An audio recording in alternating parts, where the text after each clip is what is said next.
ताज्या बातम्यांसाठी लोकशाही न्यूज चॅनलला सबस्क्राइब करा आणि बेल आयकॉन प्रेस करा। नमस्कार। टाळेबंदी वाढता वाढता वाढे या विशेष चर्चा सत्रामध्ये मी विशाल पाटील तुम्हा सगळ्यांचं स्वागत करतो। अनलॉक 2 ला सुरुवात झाल्यावरती काल पंतप्रधान नरेंद्र मोदी यांनी अनलॉक 1 नंतर नागरिकांचा निष्काळजीपणा हा कोरोना वाढीसाठी कारणीभूत ठरत असल्याचं म्हटलं। पण टाळेबंदी कधीपर्यंत असा प्रश्न जर तुमच्या मनात असेल तर त्याचंही उत्तर पंतप्रधानांनी तारीख न सांगताच दिलेलं आहे। गोरगरिबांना नोव्हेंबरपर्यंत मोफत अन्नधान्य देण्याची घोषणा त्यांनी केली। कोरोना बाधितांचा रिकव्हरी रेट जरी वाढत असला तरी वाढती रुग्णसंख्या हा देखील एका बाजूला चिंतेचा विषय बनत चाललाय। त्यातच अनेक शहरात आणि महापालिका क्षेत्रातही लॉकडाऊन अधिक कडक पाळला जाणार आहे। त्यामुळे लॉकडाऊन वाढता वाढता वाढे अशी परिस्थिती सर्वत्र निर्माण झालेली आहे।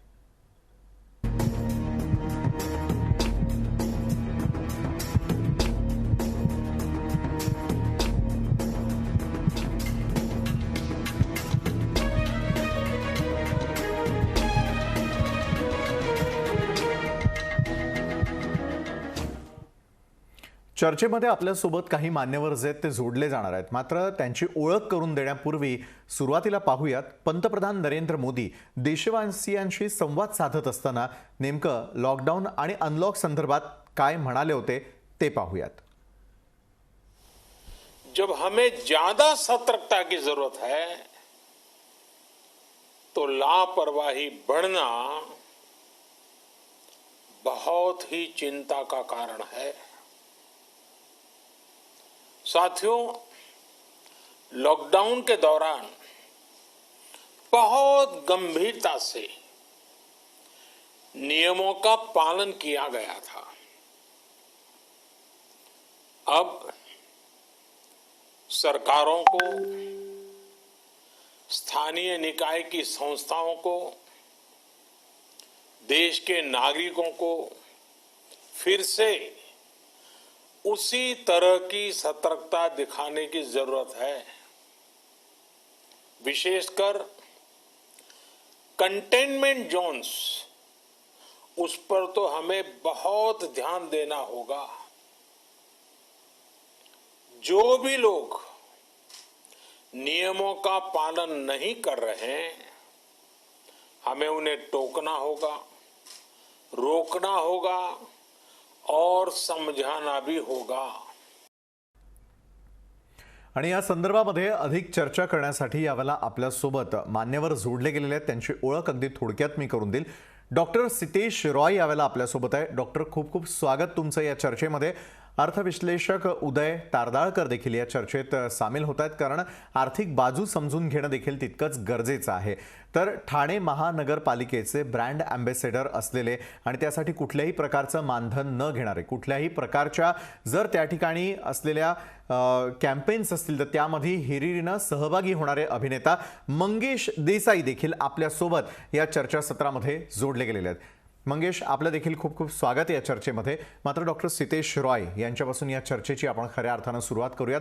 डॉक्टर सितेश रॉय, गेल्या कित्येक महिन्यांपासून खरं तर आपण कोरोना या विषयासंदर्भामध्ये चर्चा करतोय। ज्या टप्प्यावरती यावेळेला भारत येऊन ठेपलेला आहे त्यावेळेला एका बाजूला अनलॉक करणं जरी महत्त्वाचं असलं तरी देखील दुसरीकडे लॉकडाऊनचे कडक निर्बंध जे आहे ते देखील पाळणं तितकंच महत्त्वाचं आहे। डॉक्टर सितेश रॉय, अनलॉक 2 च्या पार्श्वभूमीवरती या क्षणाला लॉकडाऊन, कोरोना या सर्व गोष्टींकडे आपण कशा प्रकारे पाहतात? डॉक्टर,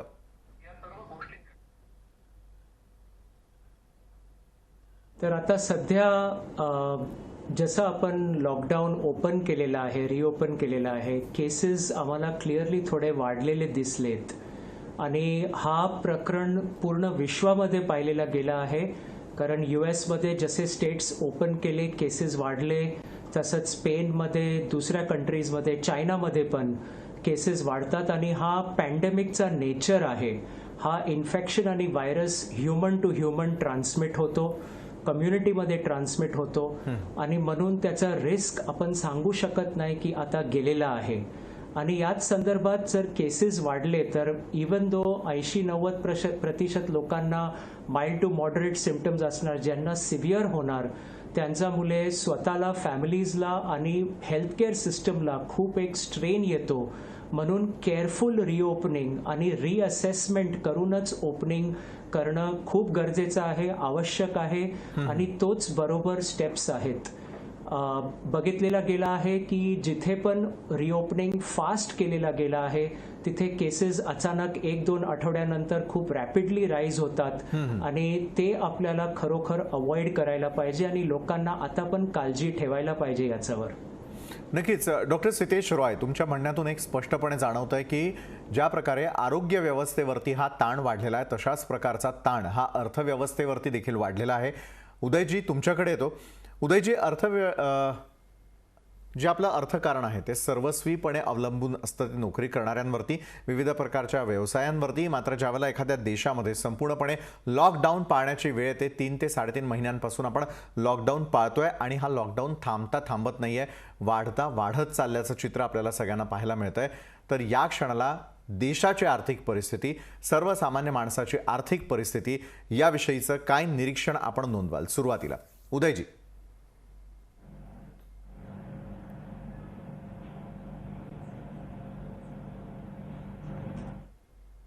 उदयजींशी आपला जो आहे तांत्रिक कारणामुळे संपर्क यावेळेला होऊ शकत नाही, माझा आवाज त्यांच्यापर्यंत पोहोचत नाहीये. मात्र यावेळेला ठाणे महापालिकेचे ब्रँड अँबॅसेडर अभिनेता मंगेश देसाई मात्र आपल्यासोबत आहे. मंगेश, खूप खूप स्वागत आहे या चर्चेमध्ये. तुम्हाला पहिला प्रश्न मला हा विचारायचा आहे की ठाणे परिसर असेल किंवा ठाणे जिल्हा असेल त्या ठिकाणी जिथे जिथे आम्ही गेलेलो आहे, वेगवेगळ्या मोहिमांमध्ये मंगेश देसाई हे हिरिरीनं सक्रियपणे सहभागी असल्याचं पाहायला मिळतं. मग ते राजकारण असू दे, एखादी मोहीम असू दे, एखादं कॅम्पेन असू दे, कुठल्याही प्रकारचं मानधन न घेता सामील होणारा अभिनेता म्हणून मंगेश देसाई यांच्याकडे जे आहे ते सातत्यानं पाहिलं जातं.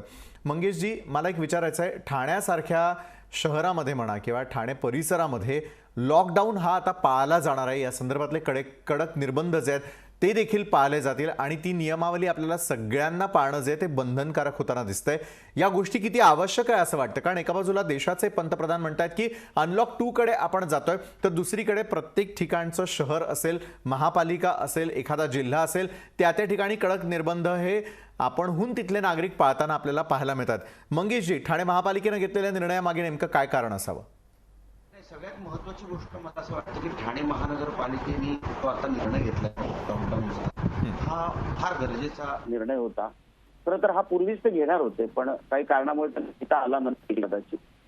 पण आपल्या ठाण्याचे पालकमंत्री एकनाथजी शिंदे साहेब, आता नवीन आलेले आयुक्त विपिन शर्मा साहेब, संदीप माळवी सर, त्याच्यानंतर बुरपुले सर, हे सगळेच खूप हिरिरीने या कोरोनाच्या विरोधात लढायचा प्रयत्न करतायत आणि त्यांना साथ देत आहे पोलीस कमिशनरेट आपल्या इथलं ठाण्यातलं. म्हणजे मुळात सुरुवातीलाच जेव्हा माझ्या गोष्ट लक्षात आली सामान्य नागरिक म्हणून, तेव्हा गोष्ट अशी लक्षात आली की ज्या गोष्टीसाठी आपण खूप जागरूक नव्हतो लॉकडाऊनच्या आधी, त्या गोष्टीसाठी अचानक सगळे नागरिक जागरूक का झाले. म्हणजे प्रत्येकाला भाजीचं महत्व का पटायला लागलं किंवा प्रत्येकाला मॉर्निंग वॉक किती महत्वाचं का वाटायला लागलं, हे काय मला कळतच नव्हतं.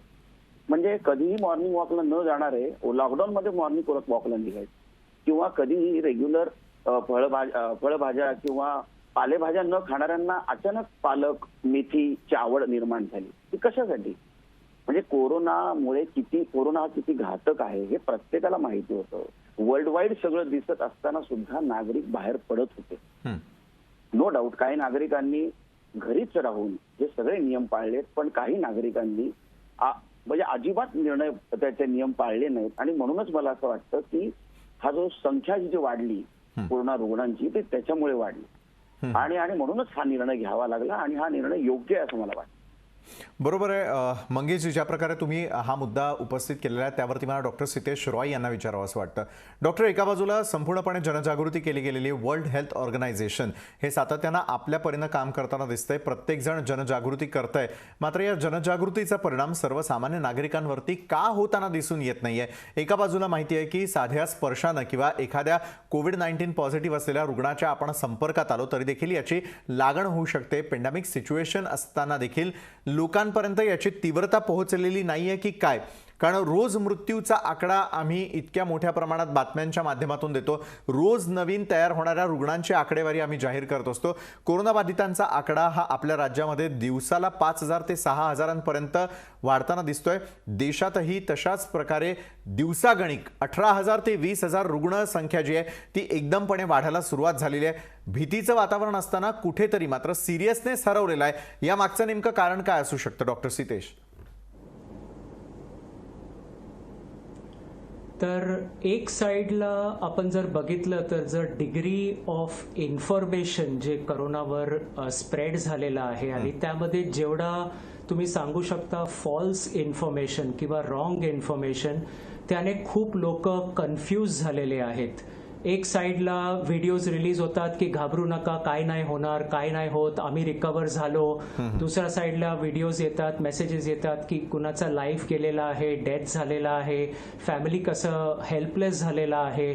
तर लोक क्लिअरली मेसेज त्यांना पोचत नाही. दुसरं जे आपण स्पॅनिश फ्लूचा पॅन्डेमिकमध्ये पण बघितलं होतं, पहिले 3 ते 6 महिने लोक अगदी सिन्सिअरली फॉलो करतात त्यांना जे सांगितलेला जातो आणि त्यानंतर एक आतमध्ये एक रेस्टलेसनेस, एक बेचैनी तयार होतो लोकांमध्ये आणि त्यांना वाटतो की जर हा प्रॉब्लेम कधी जाणार नाही तर आपल्याला कधी ना कधी बाहेर निघून याचा सामना करायला लागणार.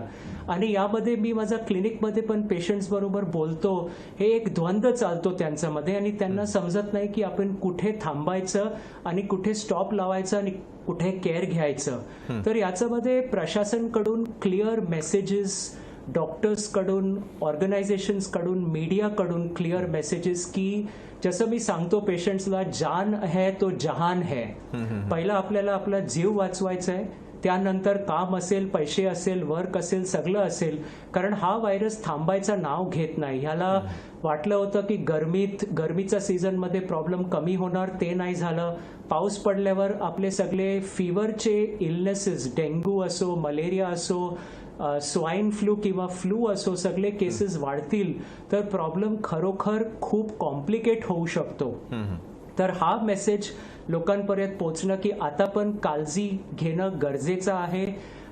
हँड वॉशिंग असो, सोशल डिस्टन्सिंग असो, स्टे ॲट होम असो, वर्क फ्रॉम होम असो, सगळे स्टेप्स, मास्क घालणं. कारण US मध्ये तुम्ही बघितलेलं असेल एक मोठा मुवमेंट चाललेला आहे की ते लोक डिफाय करतायत आणि मास्क नाही घालत. It is a very ridiculous thing. तिकडचं प्रशासन किती ट्राय करतोय लोकांना सांगायला, पण त्याप्रमाणे मी सांगणार की इंडियामध्ये खरोखर लोक मास्क घालणं खूप चांगल्यापैकी फॉलो करतायत आणि ते एक विक्ट्री आहे आपल्यासाठी. कारण खूप सारे रोग त्याने कमी होणार, डेफिनेटली कोविडचा ट्रान्समिशन पण कमी होणार. तर याच्यामध्ये जसं मी सांगितलं की एक जे ड्युरेशन आहे हा लॉकडाऊनचा, लोकांना मेसेज समजायला लागेल की आता पण टाइम आहे, आता पण आपण हे विक्ट्री किंवा हा प्रोसेसवर आपण जिंकलेलो नाही आहेत. आपल्याकडे नवीन औषधं आहेत, 3 नवीन औषधं आहेत आपल्याला जे खूप चांगल्यापैकी काम करतायत. प्लाझ्मा डोनेशनचे प्रोसेसेस काम करतायत, बट तरी पण ते स्मॉल स्केलवर आहे आणि लार्ज स्केलवर लोकांना काळजी घेणं खूप खूप खूप आवश्यक आहे. बरोबर आहे. डॉक्टर सितेश रॉय, यावेळेला उदय तारदाळकर अर्थविश्लेषक आपल्यासोबत जोडले गेलेले आहेत. उदयजी, या चर्चेमध्ये तुमचं स्वागत. सुरुवातीलाच मी एक प्रश्न विचारलेला होता जो तांत्रिक कारणामुळे तुमच्यापर्यंत पोहोचू शकला नव्हता. आरोग्य व्यवस्थेवरती ज्या प्रकारे ताण आलेला आहे तशाच प्रकारचा ताण हा सर्वसामान्य माणसावरती देखील आलेला आहे. कारण उद्योगधंदे असतील, व्यवसाय असतील, प्रत्येक क्षेत्र हे थांबलेलं होतं. त्यामुळे अर्थव्यवस्था त्याला देखील कुठेतरी जो आहे तो फुल स्टॉप लागलेला होता. किती मोठा ताण हा अर्थव्यवस्थेवरती आहे. त्यामुळे एका बाजूला पंतप्रधान नरेंद्र मोदी यांना लॉकडाऊन असताना देखील अनलॉकचा दुसरा टप्पा जो आहे तो पार करावा लागतो आहे. उदयजी. नक्कीच या बाबतीत जर विचार केला तर अर्थात अनिवार्य होतं आणि काही गोष्टींचा आपण विचार केला, जसं शेती असेल किंवा फार्मास्युटिकल बिझनेस असेल किंवा बँक, कॅपिटल मार्केट म्हणजे ब्रोकर, हे सगळे पहिल्या दिवसापासून व्यवसाय सुरू होते. पण असे कित्येक लघु आणि मध्यम उद्योग आहेत तिथे खूप प्रमाणावर बेरोजगारी होती. आपण हे पण बघितलं की बरेचसे जे मजूर होते ते आपापल्या गावी परत गेले. त्याच्यामध्ये पण खूप मोठा जो प्रश्न निर्माण झाला होता. पण शेवटी असं आहे की कुठलाही उद्योजक म्हणजे उत्पादन न करता किती दिवस किंवा किती महिने पगार देऊ शकतो, एक मोठं प्रश्नचिन्ह असतं. मग अगदी खूप मोठी ऑटोमोबाईल कंपनी असेल किंवा अगदी साधा एखादा उद्योजक असेल किंवा प्रोप्रायटरी बिझनेस करतो. त्यामुळे यातून बाहेर पडण्यासाठी हा एक समन्वय नक्कीच जरुरीचा होता की जिकडे थोड्या प्रमाणात आपण उघडीप दाखवली पाहिजे. जशी काही दुकानं आपण उघडली आणि काही बाबतीत आपण उत्पादन क्षेत्रावरती भर दिला. आता या लॉकडाऊन मधला एक मोठा फायदा म्हणजे पीपी किट्स असतील किंवा मास्क असतील याचा मोठ्या प्रमाणात आपण उत्पादन केलंय. पण एक मोठा आर्थिक गोष्ट आपण इथे बघितलं पाहिजे की एकंदरच आपल्या एकूणच अर्थसंकल्प जो आहे त्याच्यात अगदी 2% ही रक्कम म्हणजे साधारण 69 करोड रुपये फक्त आपल्या आरोग्यावर खर्च होतात आणि 135 करोडच्या जनतेसाठी हे खूपच माफक आणि कमी आहे. मला वाटतं ह्या कोविडचा एक मोठा धडा आहे की आपल्याला जास्तीत जास्त प्रमाणात आरोग्यावरती पण खर्च केला पाहिजे आणि प्रत्येक खर्चावरती रोजगार निर्मिती नक्कीच होते. त्यामुळे त्या बाबतीत काही काळजी नसावी. म्हणजे डॉक्टर असतील, परिचारिका असतील, तर या बाबतीत आता सरकारला मला विचार करावा लागेल पुढच्या दृष्टीने. बरोबर आहे, सरकारला या सर्व गोष्टींचा विचार तर करावाच लागेल. मंगेशजी आपल्यासोबत आहेत, मंगेश देसाई. मंगेशजी, मला पुढचा प्रश्न तुम्हाला हा विचारायचा आहे. एका बाजूला तुमच्यावरती खरं तर 2 जबाबदारी या क्षणाला आहेत. एक म्हणजे एक कलाकार म्हणून ज्या क्षेत्रामध्ये तुम्ही कार्यरत आहात त्या संदर्भातली, दुसरीकडे एक ब्रँड अँबॅसेडर असतात त्यावेळेला तुमची वागणूक, तुम्ही काय करताय काय करत नाही याचे देखील कुठेतरी जे आहे ते लोक कॉपी करताना दिसतात किंवा फॉलो करत असतात, आपण असं म्हणूयात. मंगेशजी, मला एक विचारायचं आहे की शूटिंग्सना सुरुवात झालेली आहे. 3-3.5 महिन्यांच्या कालावधीमध्ये शूटिंग बंद होते. कलाकारांची नेमकी काय परिस्थिती होती? बॅकस्टेज असलेल्या आर्टिस्टची नेमकी काय परिस्थिती होती? आम्ही ऐकलंय की ज्यावेळेला एखादा स्टुडिओ आपल्याकडनं घेतला जातो ज्यावेळेला त्या ठिकाणची अर्थव्यवस्था पूर्णपणे थांबते, जसं उदयजींनी सांगितलं की प्रत्येक क्षेत्रासाठी हा खरं तर संपूर्ण काळ जो आहे तो आव्हान देणारा अशा स्वरूपाचा होता. मंगेशजी, कुठल्या आव्हानांचा सामना केलेला या लॉकडाऊनच्या काळामध्ये एक सर्वसामान्य माणूस म्हणून, एक ब्रँड अँबॅसेडर म्हणून आणि एक अभिनेता म्हणून आणि एक व्यावसायिक म्हणून? सगळ्यात महत्वाची गोष्ट हे गेल्या 100 वर्षामध्ये कधी घडलेलं नव्हतं तसं हे संकट येऊन. त्यामुळे आणि हा जो शत्रू आहे हा न दिसणारा शत्रू, याच्याशी कसा लढा द्यायचा आहे कोणालाच माहिती नव्हतं. सुरुवातीच्या काळामध्ये खूप संभ्रमावस्था होती. त्यामुळे जास्तीत जास्त घाबरून आपण याच्याशी लढा दिला पाहिजे की न घाबरता लढा दिला पाहिजे ही सगळी संभ्रमावस्था होती. एक सामान्य माणूस म्हणून खूप गोष्टी त्रासदायक वाटत होत्या. कारण खाली उतरायचं की नाही, मग उतरलं की मिळेल की नाही, मग मिळालं आणि इथे 2-4 माणसं जर आली आणि हा जर समजा आपल्यापर्यंत पोहोचला तर मग आपल्या कुटुंबाचं काय होईल अशी एक काळजी होती. पण नंतर हळूहळू असं लक्षात आलं की सोशल डिस्टन्सिंग, मास्क वापरणे, हँड सॅनिटायझर वापरणे, थोडी इम्युनिटी वाढवणे, हे सगळं जर आपण व्यवस्थित केलं आणि कमीत कमी बाहेर पडायचा प्रयत्न केला तर हे यापासून आपण वाचू शकतो. एक कलाकार म्हणून मला असं वाटतं की सगळ्यांनाच हा फटका बसलाय. कारण मराठी इंडस्ट्रीमधला किती मोठा ऍक्ट्रेस असतो, सतत 3-4 महिने तिच्याकडे काम नाही, त्याच्याकडे काम नाही म्हटल्यानंतर बरेच प्रॉब्लेम येऊ शकतात. कारण आधीच्या काळामध्ये घेतलेल्या गोष्टी, त्याचे EMI वगैरे त्याचा सगळा स्ट्रेस आपल्यावर असतोच आणि तो येतोच आणि त्या पद्धतीने त्याचाही सामना करावा लागेल. पण हे सगळं असताना एक ब्रँड अँबॅसेडरची सुद्धा जबाबदारी होती. त्यामुळे लोकांना मदत करणे किंवा लोकांसाठी जनजागृतीचं काम करणे हे सुद्धा मला करणं गरजेचं वाटत होतं. या काळामध्ये मी बऱ्याच लोकांना अन्नधान्य वाटपाचं किंवा ट्रॅव्हल करायचं असेल, पासेस होत नव्हते, मग ते पासेस कसे करून घेतायचे त्या सगळ्या गोष्टींचा मी प्रयत्न करत होतो आणि ते सगळं व्यवस्थित होत होतं. कारण माझं असं नेहमी म्हणणं असतं, जेव्हा तुमच्याशी एक माणूस जोडला जातो त्या एका माणसाला तो आयुष्यभर कसा सोडला जाईल हे आपण बघितलं पाहिजे. कारण कधी ना कधीतरी त्याची आपल्याला गरज पडते किंवा आपली त्याला गरज पडते आणि म्हणूनच हे सगळं मी करू शकतो. आणि बॅकस्टेज वर्कर्सचं म्हणाल फार वाईट परिस्थिती आहे. म्हणजे आम्ही तरी थोडेसे पैसे वाचून ठेवले होते पण ते डेली वेजेसवाले होते, रोजच्या रोज त्यांना पैसे मिळतात. त्यांची परिस्थिती मात्र अजूनही बिकट आहे आणि हा लॉकडाऊन असाच वाढत गेला तर मला असं वाटतं की त्यांच्यासाठी काहीतरी वेगळं करावं लागेल. आणि एक व्यावसायिक म्हणून म्हणशील विशाल तर माझ्या स्टुडिओमध्ये कोण सिरियलचं शूटिंग चालतं पण एक मात्र आम्ही केलं त्यांच्यासाठी की मे, जून, जुलै या 3 महिन्याचा रेंट आम्ही अक्षरशः त्यांच्याकडनं फक्त 25% घेतला. त्याच्यावर आम्ही त्याच्याकडनं रेंट घेतला नाही आणि हा केवळ एवढ्यासाठीच घेतला की थोडा भार तुम्ही पण घ्या, थोडा भार आम्ही पण घेतो. पण एकमेकांना सहाय्य केलं तरच ही सगळी घडी विस्कटलेली पूर्ण बसू शकते. अदरवाईज जर प्रत्येक जण ॲडमेंट राहिला हे मी का करू आणि हे मी करणार नाही, तर मला असं वाटतं खूप नुकसान होईल. बरोबर आहे. म्हणजे सर्व जबाबदाऱ्या ज्या त्या व्यवस्थितरित्या पाडणं आवश्यक होतं. डॉक्टर सितेश रॉय आपल्याकडे येतो. डॉक्टर सितेश, अनलॉकची ज्यावेळेला प्रोसेस सुरू झाली त्यावेळेला लोकांना घराबाहेर निघण्यासाठी काही नियमांमध्ये शिथिलता देण्यात आलेली होती. शिथिलतेचा अर्थच हा असतो की संपूर्णपणे मोकळीक नाही आहे, काही अटी शर्थींचं पालन करून तुम्हाला तुमचे दैनंदिन व्यवहार करायचे आहेत, दैनंदिन काही गोष्टी करायच्या आहेत. डॉक्टर सितेश रॉय, घराबाहेर आम्हाला पडावं लागतं. घराबाहेर पडल्यानंतर वेगवेगळ्या माध्यमांमध्ये काम करणाऱ्या लोकांशी आमचा आपसुकच संबंध येतो. ट्रॅव्हलिंगच्या निमित्ताने असू देत, बाजारामध्ये गेलेलो असू त्यावेळेला असू देत, किंवा काही अत्यावश्यक सेवांसंदर्भात असू देत, यावेळेला स्वतःची काळजी घेणं हे कसं काय शक्य आहे? कारण अनलॉकमध्ये बाहेर निघावंच लागेल. अनलॉक ज्या प्रकारे आपण आपल्याला स्वतःला करतो तशाच प्रकारे इकॉनॉमीला देखील आपल्याला अनलॉक करायचं आहे.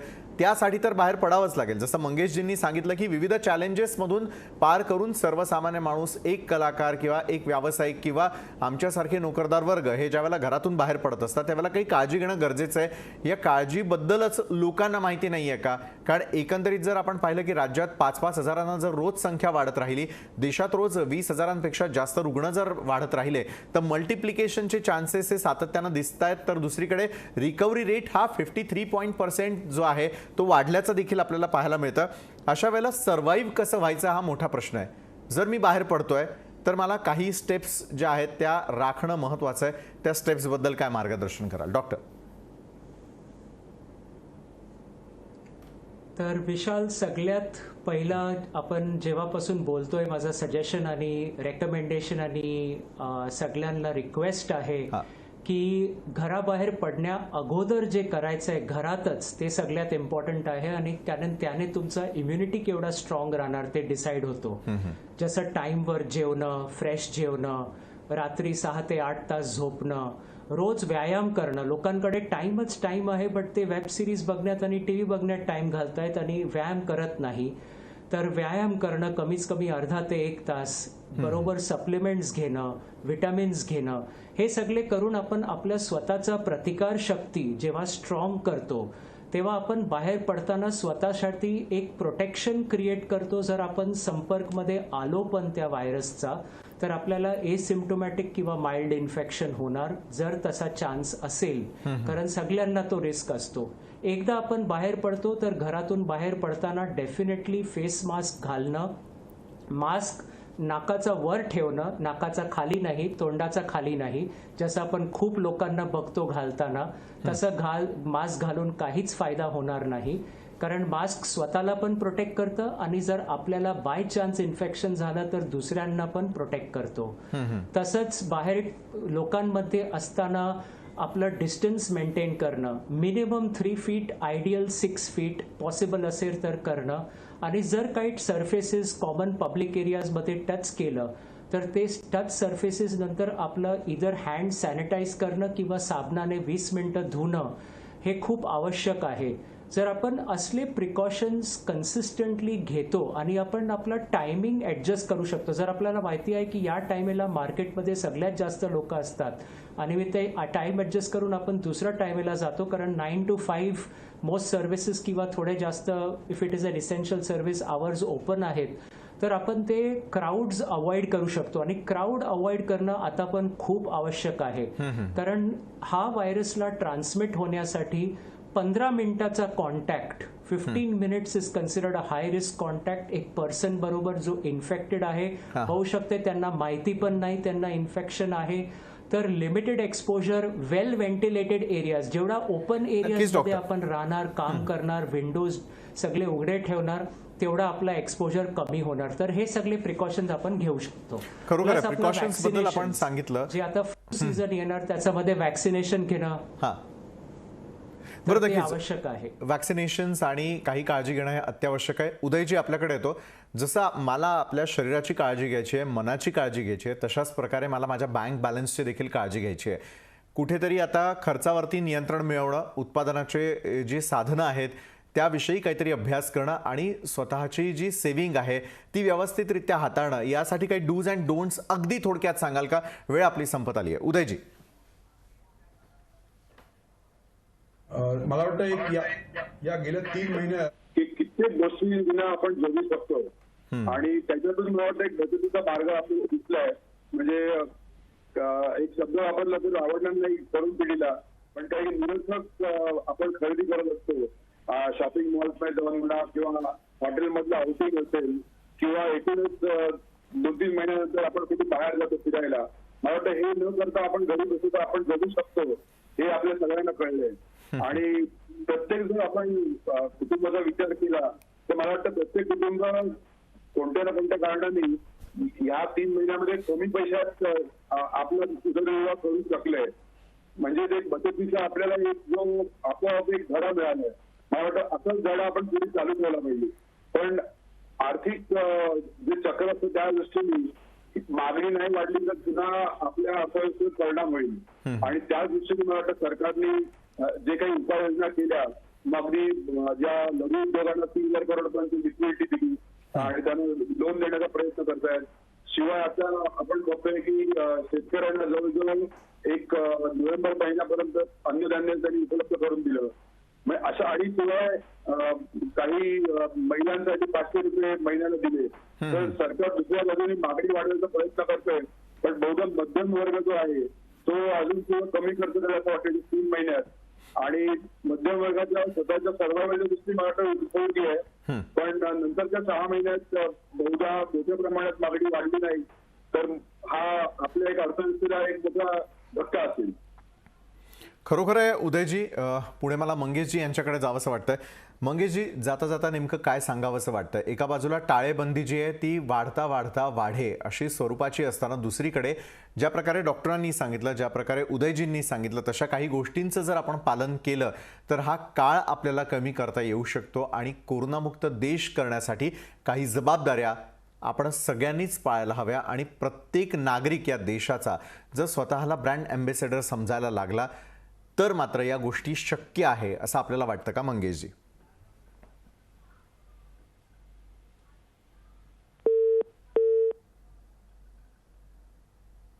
मंगेश देसाईजी यांच्याबरोबर यावेळेला आपला संपर्क जो आहे तो तुटलेला आहे.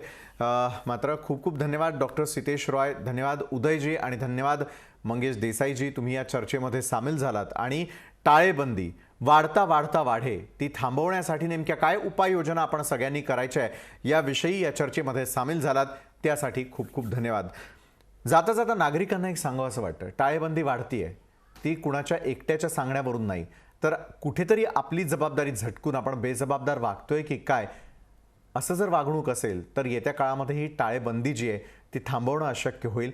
वाढता वाढता वाढत असलेली टाळेबंदी रोखायची असेल तर काही जबाबदाऱ्या आपण स्वतःहून आपल्यावरती घ्यायच्या आहेत आणि त्या संदर्भातलंच मार्गदर्शन व्हावं, या संदर्भातली सखोल चर्चा व्हावी यासाठी आज या कार्यक्रमाचं आयोजन आपण केलेलं होतं. या विशेष चर्चेमध्ये वेळ झालेली इथंच थांबण्याची. मात्र ताज्या बातम्यांसाठी तुम्ही पाहत रहा लोकशाही न्यूज.